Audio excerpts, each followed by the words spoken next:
فأعوذ بالله من الشيطان الرجيم بسم الله الرحمن الرحيم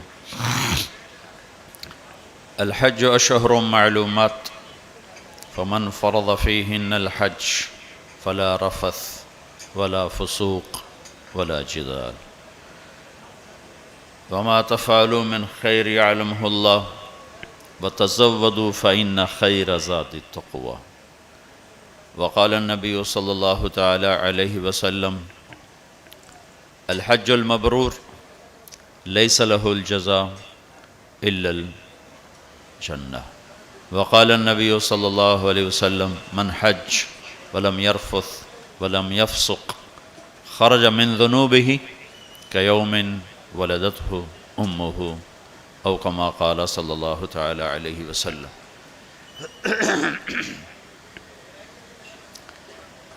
میرے بھائی اور بہنوں، اللہ تعالیٰ نے زندگی گزارنے کا ایک طریقہ ہمیں اپنے علم کامل سے عطا فرمایا ہے جس کا نام ہے اسلام. ان الدین عند اللہ الاسلام، کہ اللہ تعالیٰ نے یہ اب اعلان کیا ہے کہ اب صرف ایک ہی دین ہے جس پر چل کر کامیابی تک پہنچا جا سکتا ہے.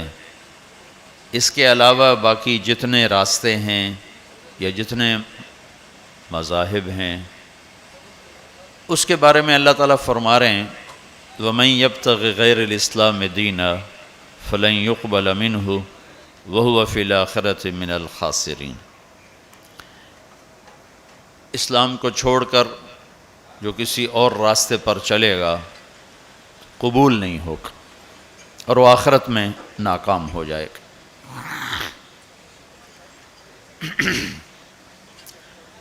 سارا اسلام دو چیزوں کا مجموعہ ہے، ایک عبادات اور ایک اخلاقیات. عبادات مجھے میرے اللہ سے جوڑتے ہیں، اخلاقیات مجھے اپنے معاشرے سے جوڑتے ہیں. عبادت میں کمی ہوگی تو اللہ سے کٹ جاؤں گا، اخلاق میں کمی ہوگی تو شاید اپنے بیوی بچوں سے ہی کٹ جاؤں. تو یہ دونوں لازمی پیپر ہیں. کچھ لوگ اس طرح سوچتے ہیں کہ جی خدمت خلق کرو، اللہ کو عبادت کی کیا ضرورت ہے، فرشتے ہی بہت. تو یہ بھی خطا پر ہیں. کچھ لوگ کہتے ہیں جی ہم حج کر کے اپنے سارے معاف کروا لیتے ہیں، واپس آ کے پھر اپنی چھری تیز کر لیتے ہیں. تو یہ بھی غلط. کچھ عبادت کی آڑ میں لوگوں کے حقوق ضائع کرتے ہیں اور کچھ اخلاق کی آڑ لے کر اللہ کے حق کو ضائع کرتے ہیں. یہ دونوں سوچ غلط ہے. چونکہ میں تو خود دنیا میں آیا نہیں تو زندگی گزارنے کا بھی مجھے طریقہ معلوم نہیں. جس نے مجھے پیدا کیا وہی جانتا ہے کہ میرے لیے کون سا راستہ سلامتی کا ہے. ہم گھروں میں روزانہ دیکھتے ہیں، او بھائی چائے دودھ والے، او میاں بھائی یہ آپ بیٹھ تھوڑی دیر بیٹھ جاؤ بھائی، یہ بات ہونے دو بعد میں شروع کرو. تمہاری تو کاروباری مجبوری، میری تو کوئی مجبوری نہیں ہے، لہذا میں تو جو بات سنانے آیا ہوں وہ اس میں خلل ہو رہا ہے، وہ آپ سن لیں پھر کھاتے پیتے رہنا. تو جب ہم اس دنیا میں اپنے ارادے سے نہیں آئے اور جانے کا ارادہ بھی کسی کا نہیں ہوتا لیکن جاتے ہی ہیں، اس سے کوئی راستہ بھی بچنے کا نظر نہیں آتا. صرف ایک ہستی ہیں محمد مصطفیٰ صلی اللہ علیہ وسلم، جن سے اللہ نے پوچھا آپ آنا چاہتے ہیں یا رہنا چاہتے ہیں. صرف ان کو یہ ایک اضافی اعزاز، اکرام، عزت کہ میرے حبیب سے پوچھو، ملک الموت کو حکم ہوا کہ ایک تو پوچھ کے اندر جانا ہے، بغیر پوچھے نہیں جانا، اور ایک اجازت لے کر لانا ہے، بن اجازت نہیں لانا۔ تو ملک الموت نے حاضر ہو کر یہ عرض کی، پہلے جبریل اندر آئے، 12 ربیع الاول 11 ہجری 7 جون 633 عیسوی اور 10 سے 12 کے درمیان کا ٹائم اندازاً۔ تو جبریل نے کہا یا رسول اللہ، باہر ملک الموت حاضر ہے، اندر آنے کی اجازت چاہتا ہے۔ صاحب نے کہا کوئی رکاوٹ نہیں، آ جائے۔ تو اس نے آ کر آپ کو سلام کیا، السلام علیکہ یا رسول اللہ۔ پھر کہنے لگا آپ پہلی ہستی ہیں جن کو سلام کر رہا ہوں، آج تک کسی کو سلام نہیں کیا۔ پھر اس نے کہا آپ پہلی ہستی ہیں، اللہ نے فرمایا پوچھ کے اندر جانا، بن پوچھے نہ جانا۔ آپ پہلی شخصیت ہیں، اللہ نے فرمایا آنا چاہیں تو لے آنا، رہنا چاہیں تو چھوڑ کے آ جانا۔ اس لیے اب جو آپ فیصلہ کریں گے میں اسے پورا کروں گا۔ تو آپ نے فرمایا اگر میں کہہ دوں تو میری جان بھی نکالو گے؟ کہاں جی، آپ کی بھی نکالوں گا۔ تو اس پر آپ نے جبریل کو دیکھا آنکھوں سے ایسے، کیا کروں، جاؤں کہ رہ جاؤں؟ تو اس پر جبریل نے عرض کی یا رسول اللہ، اللہ آپ کی ملاقات کے شوق میں ہے، آگے آپ کی مرضی ہے۔ تو اس پر آپ نے کہا کہ پہلے واپس جا کر اوپر جاؤ، اللہ سے پوچھ کے آؤ، میرے بعد میری امت کے ساتھ کیا کرے گا، میں پھر جواب دوں گا کہ میں جاؤں یا رہوں۔ یہ سوال اگر میرے نبی نہ اٹھاتے تو شاید آج ہم انسانی شکل میں موجود نہ ہوتے، کچھ ایسے ہی باندر بلے ہی پھر رہے ہوتے۔ جو کچھ اس امت نے کر دیا ہے پہلی امتوں سے بہت آگے کا کر دیا ہے، بیچ میں یہ رکاوٹ آ جاتی۔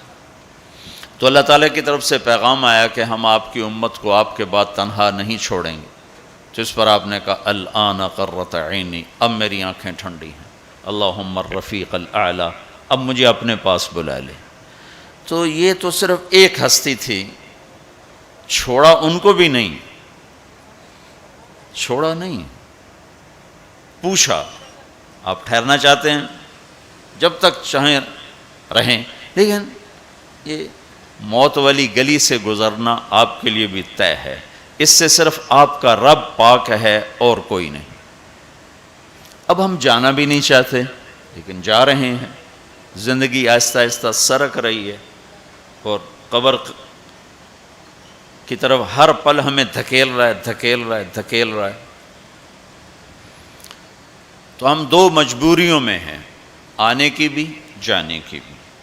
اس میں اللہ نے ہمیں تھوڑا سا اختیار دیا ہے، وَهَدَيْنَاهُ النَّجْدَيْنِ، دو راستے ہیں، ایک یہ ہے اما شاکرن، اللہ کی مان کے چل، دوسرا ہے اما کفورا، نافرمان بن کے چل۔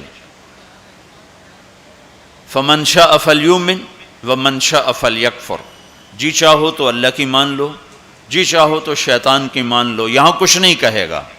یہ جزا سزا کی جگہ نہیں، یہ امتحان کی جگہ ہے۔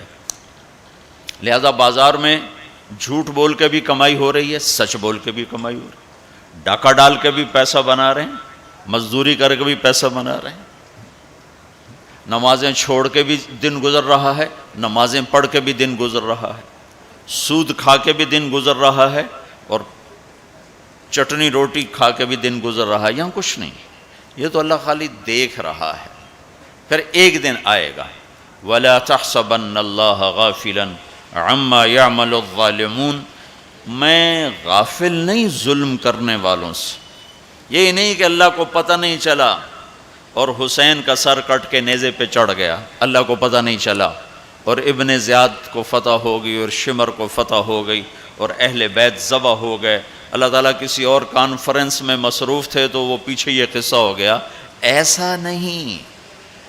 وَلَا تَحْسَبَنَّ اللَّهَ غَافِلًا عَمَّا يَعْمَلُ الظَّالِمُونَ، اپنے رب کو غافل نہ سمجھو، انما یؤخرہم لیوم تشخص فیہ الابصار، جس دن آنکھیں پھٹ جائیں گی وہ دن تیرے رب نے فیصلے کا رکھا ہوا ہے، اور اس نے آنا ہے، اسے کوئی روک نہیں سکتا۔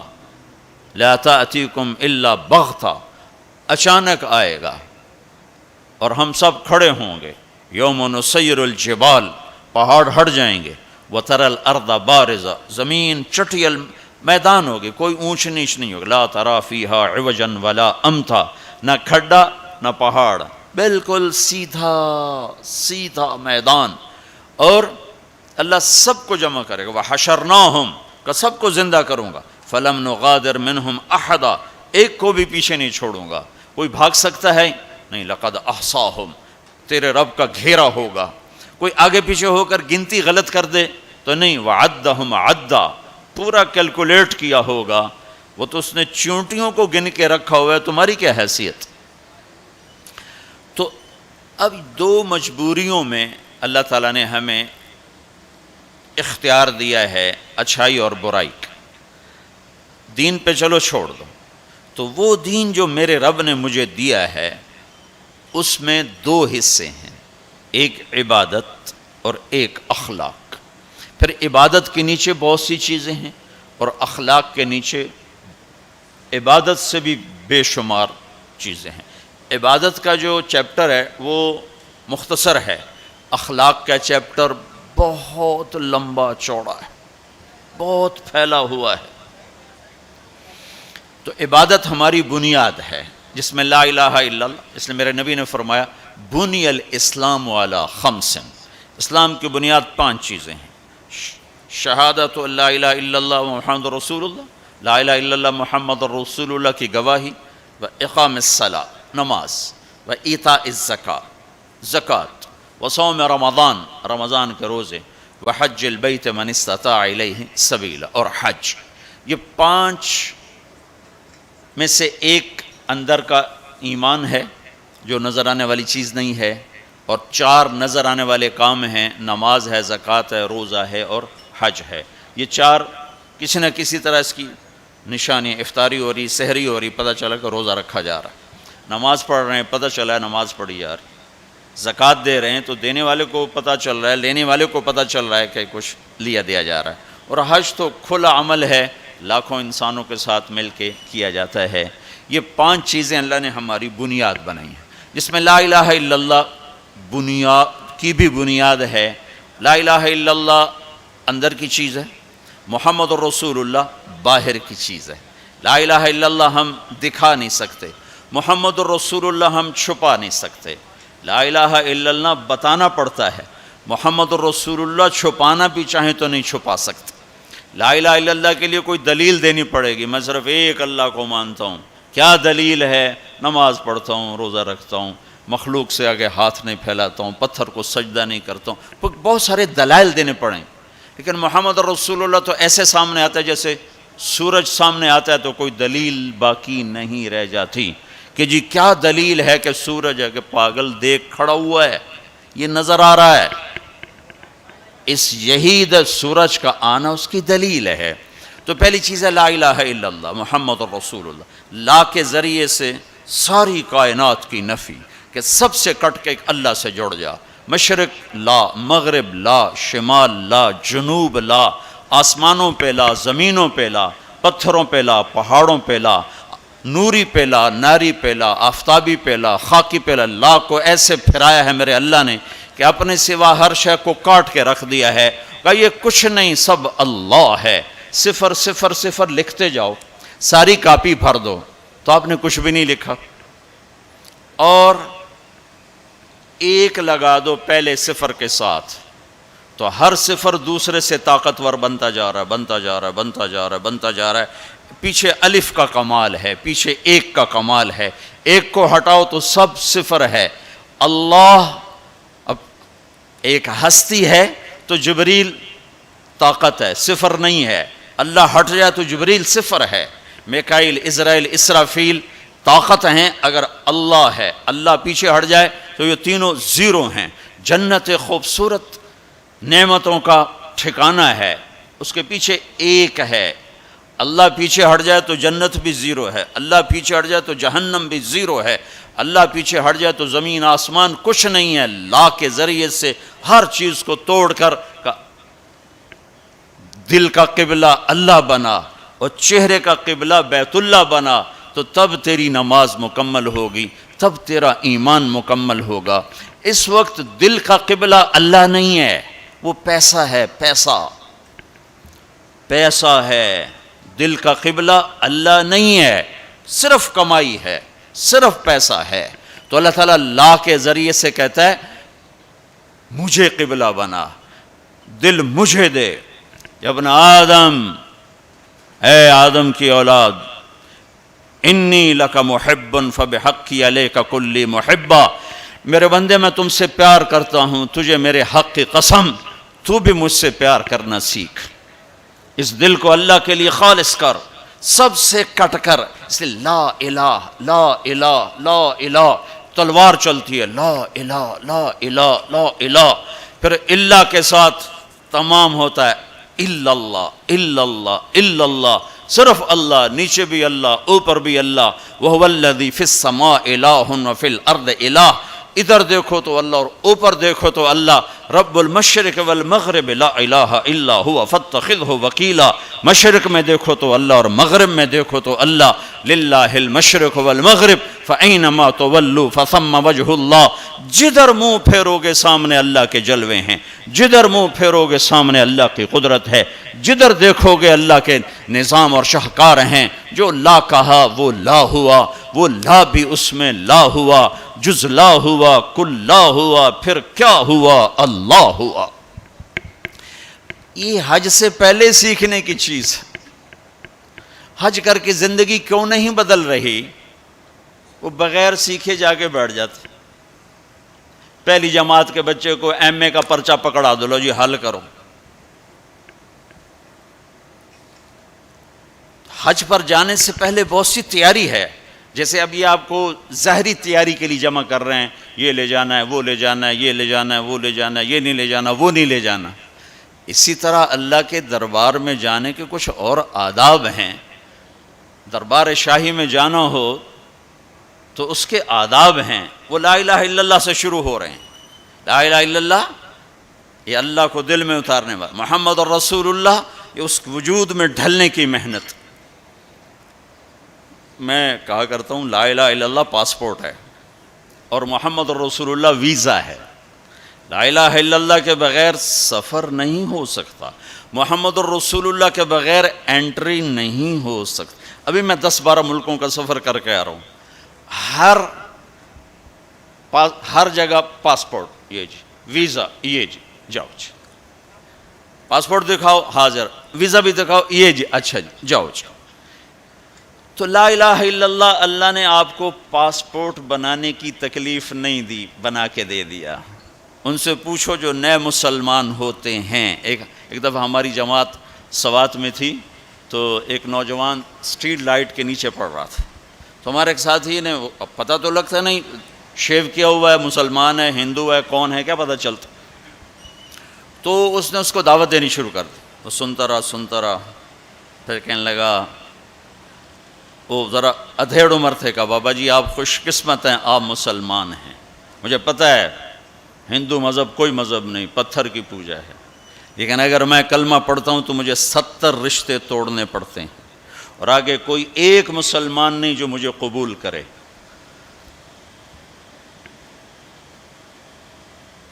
مجھے قبول کرنے والا کوئی نہیں، اور جن 70 رشتوں کو توڑوں گا اس کا آگے مسلمانوں کے پاس متبادل کوئی نہیں۔ مجھے پتہ ہے ہمارا کوئی مذہب نہیں ہے، لیکن میں بندھا ہوا ہوں۔ تو ہم اللہ کا شکر ادا کریں، پاسپورٹ اس نے بنا کے دے دیا۔ اب کہتا ہے ویزا تو لگوا لو، یہ اتنا تو کرو کہ ویزا تو لگواؤ، کم از کم میرے نبی کے سانچے میں تو ڈھل کے آؤ۔ اشبہت اعدائی فصرت احبہم اذ کان حبی منک حبی منہم۔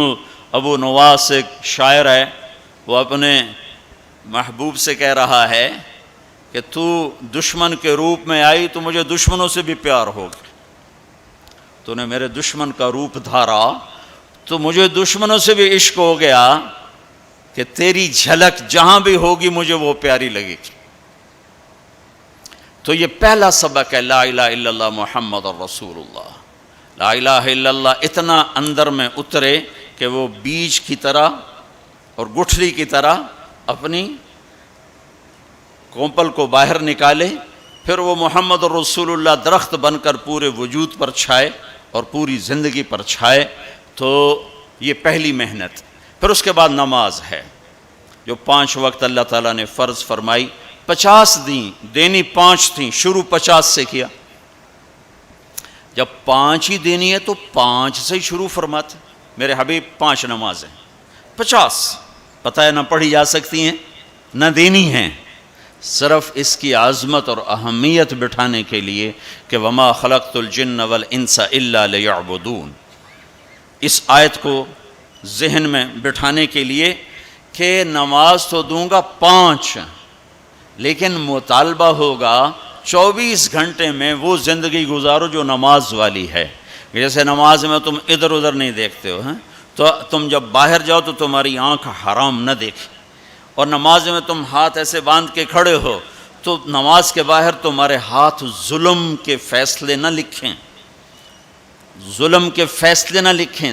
جب ترازو غلط چلتا ہے تو یہ ظلم کا ہاتھ استعمال ہوا ہے. جب تمہاری زبان صرف چند مخصوص بول سکتی ہے، ادھر ادھر کا بولے گی تو نماز ٹوٹ جائے گی. ایسے جب تو نماز کے باہر ہو تو ایسا بول نہ بولو جس سے لوگوں کے دل ٹوٹ جائیں. ایسا بول جس سے نماز ٹوٹے، اس سے آدمی بڑی احتیاط کرتا ہے. لیکن ایسا بول جس سے اگلوں کے دل ٹوٹتے نہیں، جل کے راکھ ہو جاتے ہیں. وہ صبح سے شام تک زبان. نماز، اور نماز اللہ نے 5 وقت مانگی. پھر اپنے حبیب پر تہجد فرض کی، قم اللیل الا قلیلا. میرے نبی باقیوں کے لیے نفل، آپ کے لیے فرض. رات کو میری آپ کی بات ہونی چاہیے. کیوں کہ ان لک فی النہار سبحا طویلا. آپ دن میں بہت مصروف رہتے ہیں دعوت تبلیغ کے کام میں، لہذا رات کا کچھ حصہ مجھے دیں جس میں میری اور آپ کی بات. جس نے بھی اللہ کو پایا ہے رات کے آنسوؤں سے ہی پایا ہے. جس نے بھی اللہ کو ڈھونڈا ہے رات کے اندھیروں میں ڈھونڈا. عجب بات ہے، دنیا ڈھونڈنی ہو تو روشنی چاہیے، اللہ کو ڈھونڈنا ہو تو رات کا اندھیرا چاہیے. لیکن اب 10% لوگ نماز پڑھتے ہیں، 90% نہیں پڑھتے. حج پہ جا کے بھی نہیں پڑھتے، عادت ہی نہیں پڑھی ہوئی تو حج کے جا پہ بھی نہیں پڑھتے. نماز. تیسری چیز ہے زکوٰۃ جو اللہ نے مالدار پر فرض کی. اچھا ایک بیچ میں بات، جب ہمارے نبی 50 نمازیں لے کر واپس چل پڑے، کوئی بات ہی نہیں کی. اچھا یا اللہ ٹھیک، تو میں نے پڑھا تو کہیں نہیں، لیکن مجھے لگتا ہے کہ اللہ تعالیٰ نے موسیٰ علیہ السلام کو آگے کھڑا کیا ہوگا کہ میرا نبی تو 50 لے کے چل پڑا، اسے واپس بھیجو. اس کی امت نے تو 5 کو نہیں پڑھنی ہے، 50 کے تھو پڑھن، اس کو میرے پاس واپس بھیجو. تو آگے موسیٰ علیہ السلام کھڑے ہوئے چھٹے آسمان پر، یا رسول اللہ سے ملاقات کیسی رہی؟ کہ بہت اچھی رہی. کیا ہوا؟ کہ 50 نمازیں ملیں. کہ یا رسول اللہ میں آپ کی محنت کرتا ہوں، ایک کوئی نہیں پڑھیں گے، واپس جا کر تھوڑی کروائیں. پھر آپ واپس گئے سدرۃ المنتہا. تو اللہ نے کتنی کام کی؟ 5. چلو اللہ تعالیٰ 45 کٹھی اڑا دیتا. اچھا میرے حبیب 5. پھر واپس. پھر ہمارے نبی نے نہیں کہا یا اللہ بہت زیادہ ہیں. تسلیم و رضا. اللہم انی اسألک الرضا بعد القضاء. یہ دعا روز میرے نبی صبح و شام مانگتے تھے. اے اللہ مجھے اپنی تقدیر پہ راضی رہنے کی توفیق عطا فرما. پھر موسیٰ علیہ السلام کتنی؟ 45 واپس. پھر 5 پھر 5 پھر 5 اڑتے گئے 5 رہ گئے. پھر آگے موسیٰ علیہ السلام کھڑے ہوئے، یا رسول اللہ کتنی؟ کہا 5. کہا نہیں واپس جائیں، کوئی نہیں پڑھیں گے. کہا نہیں اب مجھے شرم آتی ہے، 5 ختم ہو رہی ہیں. اب گیا تو یہ 5 بھی چلی گئیں تو میری امت تو ختم ہو گئی، میری امت تو محروم ہو گئی. اب میں نہیں جاتا. کہا ٹھیک ہے آپ کی مرضی، ویسے مجھے پتہ ہے کہ یہ نہیں پڑھیں گے، چونکہ میری امت پہ 2 نمازیں فرض تھیں انہوں نے وہ بھی نہ پڑھیں، یہ کراچی والے 5 کہاں پڑھیں؟ وہ موسیٰ علیہ السلام چونکہ تجربہ کر چکے تھے، لیکن ہمارے نبی نے فرمایا نہیں، اب مجھے شرم آتی، اب میں نہیں واپس جاؤں. جس نے پڑھنا ہوگا پڑھے گا، نہیں پڑھنا ہوگا نہیں پڑھے. ہر کوئی اپنے اپنے کیے کا اجر اللہ سے لے لے. تو صرف عظمت اور اہمیت بٹھانے کے لیے جب آپ اس 5 پر موسیٰ علیہ السلام کو انکار کر کے چل پڑے تو پیچھے سے اللہ کی آواز آئی، میرے حبیب پڑھنے کو 5 لیکن میرا بول وہی، لکھوں گا 50. ہر نماز 10 لکھی جائے گی، ہر نماز 10 لکھی جائے گی. پھر اللہ نے زکوٰۃ کو فرض کیا، مالداروں پہ زکوٰۃ. خذ من اموالہم صدقۃ تطہرہم بہا وتزکیہم وصلی علیہم. زکوٰۃ اتنا بڑا عمل ہے کہ اللہ تعالیٰ ہمیں کہتا ہے کہ میرے نبی پہ درود پڑھو، فرشتوں سے کہتا ہے میرے نبی پہ درود پڑھو، اور خود بھی کہتا ہے کہ میں اپنے نبی پر درود بھیجتا ہوں. اللہ کی طرف اب درود کی نسبت وہ رحمت ہے، اور فرشتوں کی طرف ہماری طرف درود کی نسبت دعا ہے جو ہم کرتے ہیں، صلی علی محمد وعلی آل محمد. تو اللہ تعالیٰ نے ہمیں آپ کو، پوری دنیا کے اہل ایمان کو، فرشتوں کو حکم دیا کہ میرے نبی پر درود پڑھو، اور خود بھی پڑھتا ہے، ان اللہ وملائکتہ یصلون علی النبی. جو لوگ اللہ کے نام پہ خرچ کریں گے تو اللہ تعالیٰ کہہ رہا ہے وصلی علیہم، اے میرے حبیب ساری امت پر نہیں، جو تیری امت میں میرے نام پہ خرچ کریں گے ان پہ تو درود پڑھ. اگرچہ یہاں صلی دعا کے معنی میں ہے کہ تو ان کے لیے دعا کر، آپ ان کے لیے دعا فرمائیں.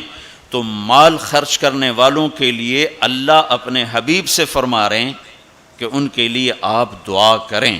صلی علیہم ان صلاتک سکن لہم. آپ کی جو دعا ہوگی اور آپ کی جو صلات ہوگی، جو آپ کا درود ہوگا، دنیا اور آخرت کے سارے مسائل ان کے حل کر کے لے جائے گا. ان کی دنیا بھی سکھی کر دے گا، ان کی آخرت بھی سکھی کر دے گا. تو اللہ تعالیٰ نے زکوٰۃ فرض کی، اور بہت تھوڑی فرض کی. پہلی امتوں پر تھی 100 میں 10 روپے، اور ہماری ہے 100 پہ 2.5 روپے.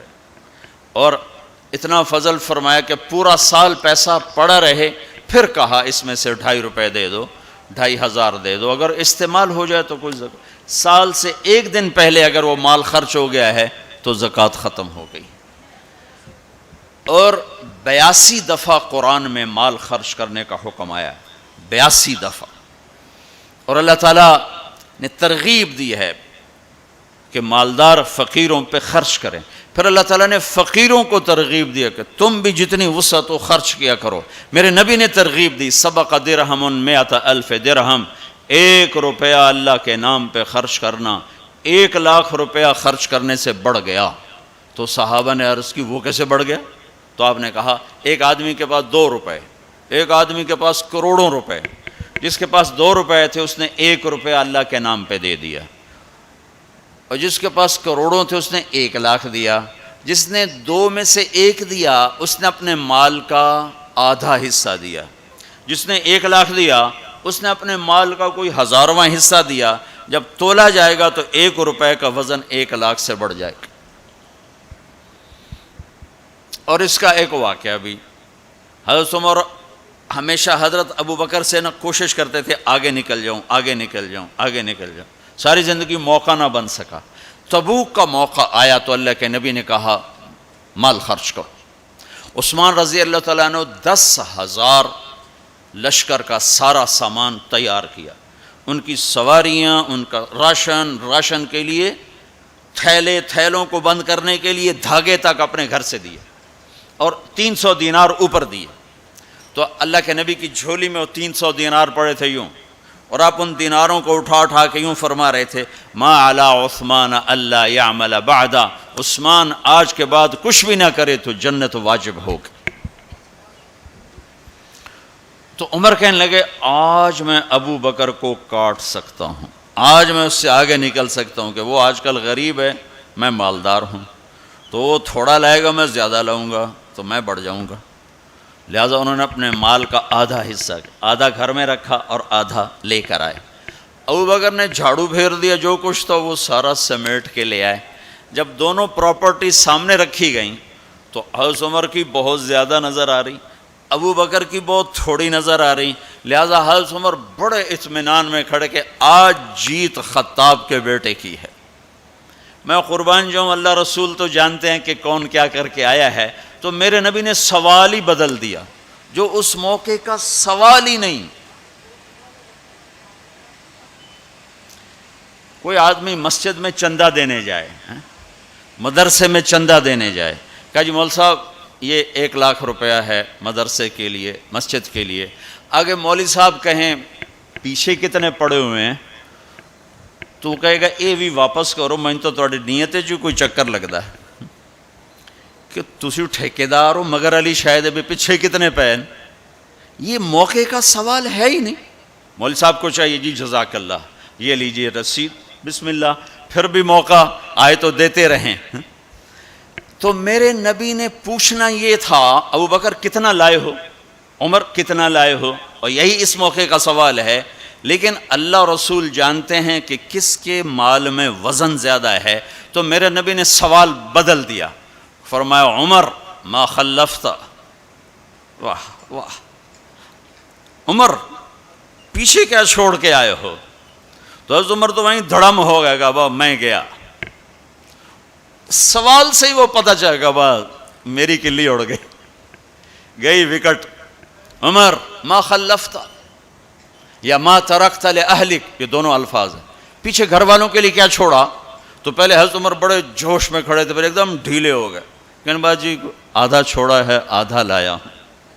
پھر آپ نے کہا ابا بکر ما خلفت یا ما ترکت لأہلک، ابو بکر تو پیچھے چھوڑ کے کیا آیا، بچوں کے لیے کیا چھوڑ کے آیا؟ تو انہوں نے کہا ترکت اللہ ورسول، میں تو اللہ اس کے رسول کو چھوڑ کے آیا ہوں، باقی سب کچھ لے آیا۔ تو اس پر عمر کہنے لگے ابو بکر میں نہیں تجھ سے آگے بڑھ سکتا، کوئی بھی تجھ سے آگے نہیں بڑھ سکتا۔ اور اگلی سنو،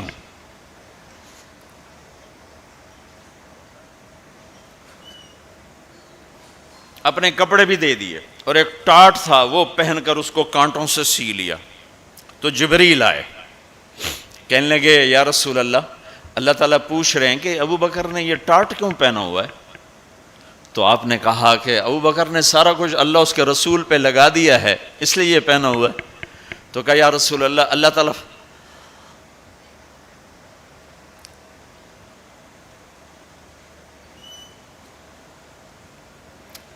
تعالیٰ فرما رہے ہیں ابو بکر سے پوچھو مجھ سے راضی تو ہے، مجھ سے راضی تو ہے، اس فقر میں مجھ سے راضی ہے؟ میں تو اتنا سفر کر کے آیا ہوں، حالانکہ ابھی 4 دن پہلے میں 12 ملکوں کا 10 ملکوں کا سفر کر کے آؤں، ساری ہڈیوں میں درد ہے، میں اس لیے آیا ہوں کہ چلو کوئی بخشش کا بہانہ مل جائے، کوئی بخشش کا بہانہ مل جائے، اللہ راضی ہو جائے۔ آپ سارے اس لیے حج پہ جا رہے ہو کہ اللہ راضی ہو جائے۔ جو سارے جہان سے کہتا ہے مجھے راضی کر، وہ کہہ رہا ہے ابو بکر سے پوچھو مجھ سے راضی تو ہے۔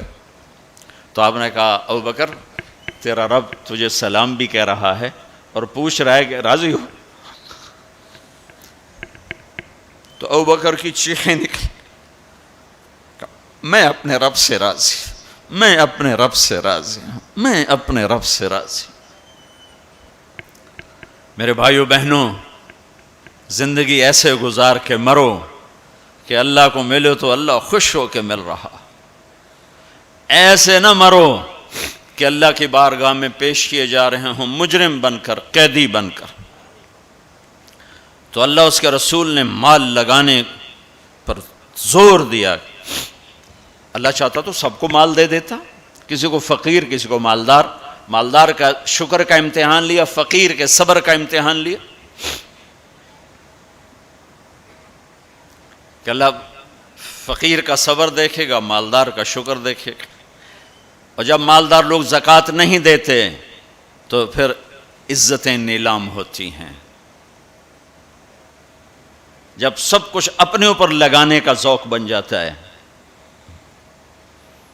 اور اپنے ہی بڑے بڑے زیور، کپڑے، گھر، گاڑیاں۔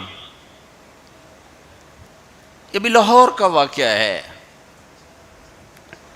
بیگم صاحب ڈرائیور کے ساتھ گئی ہیں اور واپسی پہ کہہ رہی ہیں، اسلم ڈرائیور آج میری بڑی اچھی قسمت، وہ ساڑی میں نے لی تو میں سمجھ رہی تھی 1 لاکھ کی ہے، وہ تو مجھے 75,000 میں مل گئی، بڑی سستی مل گئی۔ خوش ہو کے ڈرائیور کو بتا رہی۔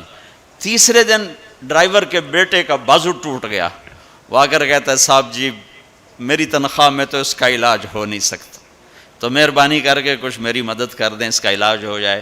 تو صاحب کہتے ہیں اسلم تمہیں پتہ تو آج کل کاروبار بڑا مندہ ہے، تو میرے پاس تو گنجائش نہیں، میرا ایک ڈاکٹر دوست ہے، میں اسے فون کر دیتا ہوں، وہ تمہاری مدد کر دے گا۔ جب اس طرح ہوتا ہے تو پھر ڈاکے، چوریاں، قتل و غارت شروع ہوتے ہیں۔ جب اس طرح ہوتا ہے تو مالداروں میں تکبر پیدا ہوتا ہے اور غریبوں میں ظلم پیدا ہوتا ہے۔ تو زکوٰۃ ایک بہت بڑا عمل ہے، 2.5% تو فرض ہے، اور زکوٰۃ دینے والا سخی نہیں اللہ کی بارگاہ میں، ہاں بخیل بھی نہیں، سخی بھی نہیں ہے، بخیل بھی نہیں، یعنی وہ بخل کے ملک سے نکل آیا ہے اور سخاوت کے ملک میں انٹری نہیں ہوئی۔ 2.5 روپے پہ 1 پیسہ بھی اوپر خرچ کرے گا تو اب سخیوں میں آ گیا، پھر جتنا بڑھتا جائے گا اتنا آگے بڑھتا جائے گا۔ اور اللہ نے فرمایا مجھے میری عزت کی قسم، جنت الفردوس میں بخیل داخل نہیں ہو سکتا۔ اور اللہ شیطان کہتا ہے کہ مجھے عبادت گزار بخیل سے کبھی ڈر نہیں لگا کہ اس کا بخل اسے ضرور جہنم میں پھینکے گا۔ نافرمان سخی سے ہر وقت ڈرتا رہتا ہوں کہ اس کی سخاوت کب اسے جنت میں پہنچاتی۔ آپ نے سامری کا نام تو سنا ہوا ہے، قرآن میں بھی ہے، جس نے موسیٰ علیہ السلام کی قوم کو گائے کے بچے کی پوجا پہ لگا دیا، بچڑے کی۔ اللہ نے کہا سب کو قتل کرو، سارے پکڑے گئے، قتل کیے گئے۔ سامری بھی آ گیا، موسیٰ علیہ السلام نے کہا قتل کرو، جبریل آ گیا، موسیٰ اللہ تعالیٰ کہہ رہے ہیں اسے قتل نہ کرو، یہ اپنی موت آپ مرے گا۔ تو موسیٰ علیہ السلام کہنے لگے جو سارے کفر کا سبب بنا اسے کیوں چھوڑ رہے ہیں؟ تو اللہ تعالیٰ نے کہا سخی ہے، سخی کو قتل کرنا مجھے اچھا نہیں لگتا، چھوڑ دو، اپنی موت آپ مر جائے گا۔ کافر کو سخاوت قتل سے بچا گئی۔ جب ایمان والا کوئی مرد عورت سخی ہوگا تو اللہ کی بارگاہ میں کیسے اونچے مرتبے لے کر جائے۔